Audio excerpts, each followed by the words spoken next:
So Hollywood was created and everyone came here in the 20s, 30s, 40s. And with that, the dynasties also started. John Barrymore started the dynasty of the Barrymores. And today we have Drew.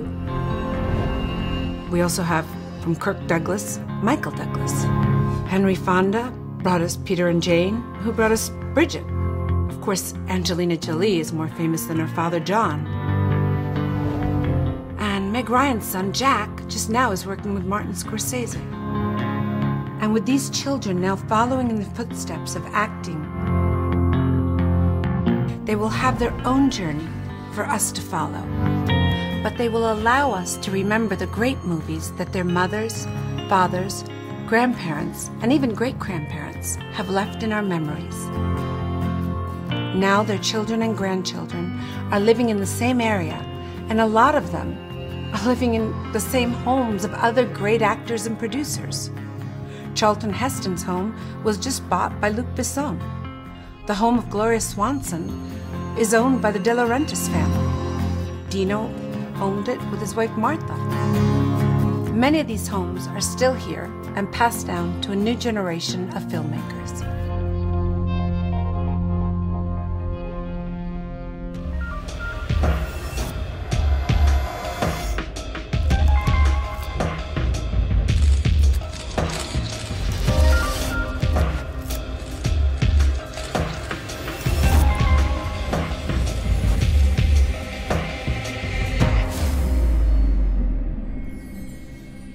Jill's on.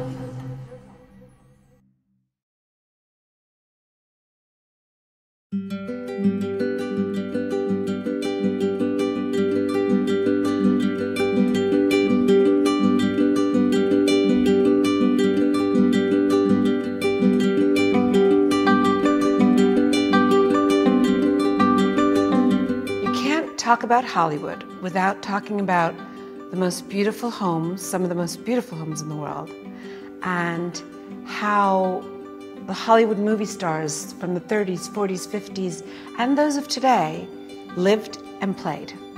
To help us, I brought in an expert, the co-founding partner of Christie's International, Mr. Jeff Hyland. So, Jeff, we are in a magnificent 1930s home? Yes, yes. Very famous. The architect was Paul Williams.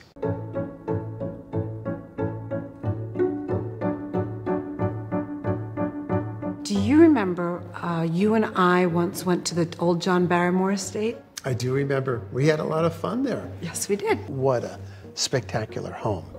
That was King Vidor's, who built it.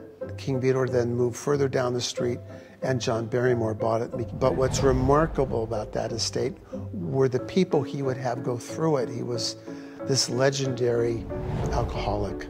He lived the Hollywood life, and the parties that he threw.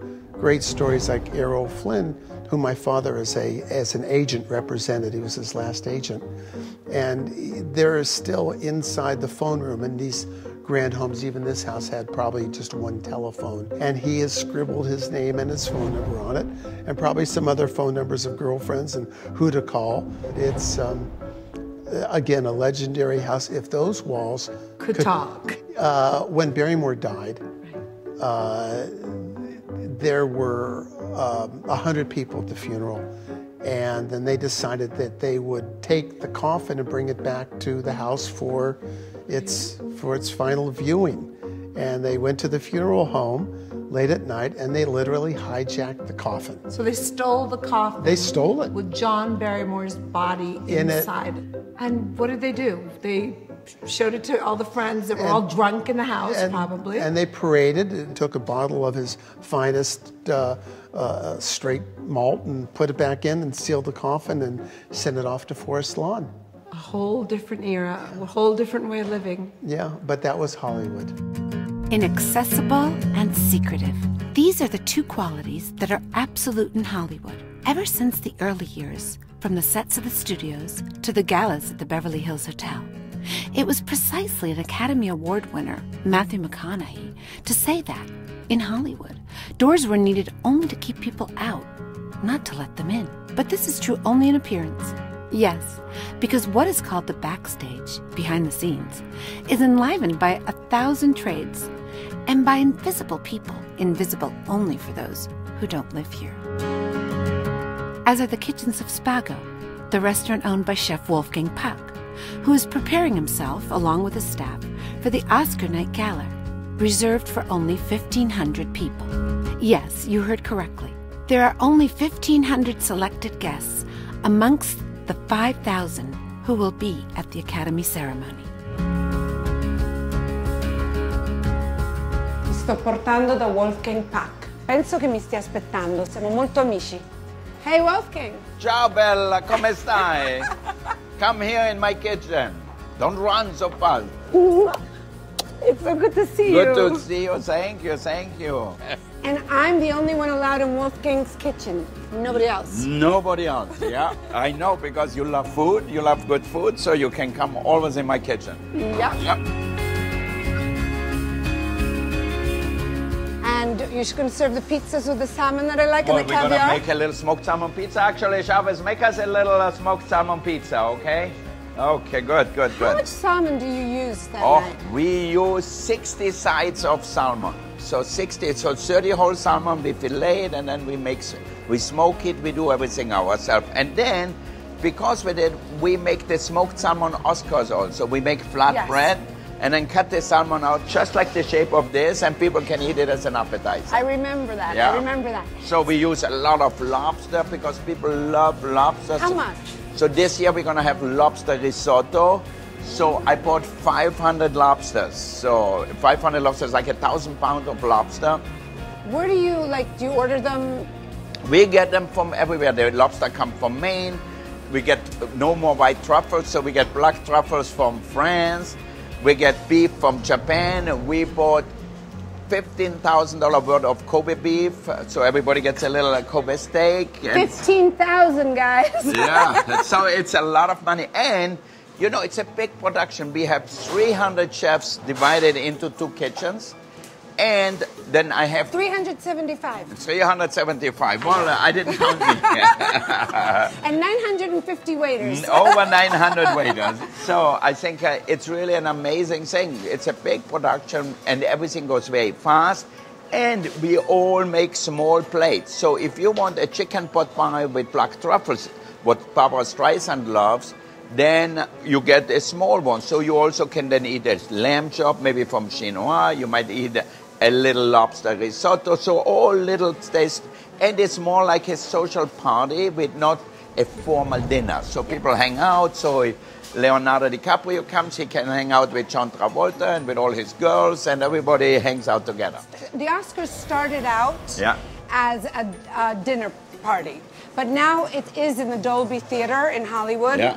And the great reward of spending 2.5, 3 hours in that theater is Wolfgang's food. I know, because everybody is so hungry after, you know, especially the actresses. Everybody said, but how do they eat? How is Jennifer Lawrence going to eat? I said she didn't eat all day long, so she's going to be so hungry they can't wait to run into the room and start eating.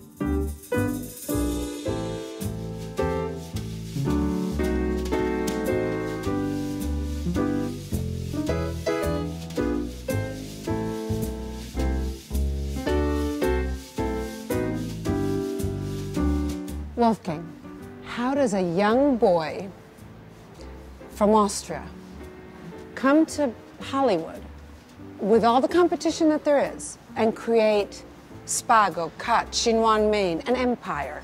Because I go to every grocery store here and there's your pizza, there's Wolfgang Puck, frozen pizza, live pizza, there's Wolfgang soups, everything. Yeah. How does that happen? Well, it happened over a long time. You know, it wasn't like from today I open a restaurant. Spago is open 34 years, Chinois 33 years, Cut 10 years. So it's really longevity. And so every year we create new things. Is there something you're most proud of? I think, you know, we did in the old time, they asked us downtown at the Shrine Auditorium. Mm-hmm. It was really difficult to do because we had no kitchen. We put a kitchen outside on the street and half a tent and everything. So that was really complicated. Now I really love it because I have all my chefs. They are so organized, so I just have to show up. They do most of the work. Right, right. And let me ask you something else. What actors like most? I mean, you've had requests. Have you had requests? You know, it's so funny. I saw Barbara Streisand the other day, and she came to the Bel Air Hotel. When she saw me there, she said, "Oh, do you have the chicken pot pie like you make at the Oscars?" I said, "Okay, I'll make some for you." So we made her some, and she was so happy. She said, "You know, I'm coming to the Oscars. You better make one for me." Like when Ang Lee came and he won for Brokeback Mountain, I said, you know, since he's Chinese, I made him a Chinese steamed fish with rice and scallion and chin, just for him specially. I said, okay, congratulations. You have an Oscar and a home-cooked meal for you. I remember one year seeing Julia Roberts steal the small chocolate Oscars. Steal. I mean, she took a lot of them home. Yeah, a lot of people love them. So we make like 5,000 now. So everybody gets one in a little box. So that way, in the old time, we had it on a cake, on a dessert, and then people took it off and put it in their pocket. But then it melted. So they came home and said, oh, what is this much there? So now we pack it up so people have a little souvenir from the dinner. So it's great to get invited. You know, not everybody can come because there are like 5,000 people go to the show and only 1,500 can come. You know, it's mostly the studios who get nominated. They get like 100 tickets or something like that. And then obviously the people who got nominated, the actors and everybody, they get, you know, they sometimes bring their family and everything. Remember Harvey Weinstein calling me, I need 2 extra tickets. How can I get 2 extra tickets? I said, I'm the chef, I'm not selling tickets. We say goodbye to Wolfgang and go straight to the Academy of Motion Pictures Arts and Sciences. In the next episode, I'll bring you into the most safe-guarded place in Beverly Hills, where we will have an exclusive interview with Cheryl Boone Isaacs, president of the Academy, who will tell us her thoughts of the business, and the head of marketing and PR, who has seen it all in Joe's Hollywood.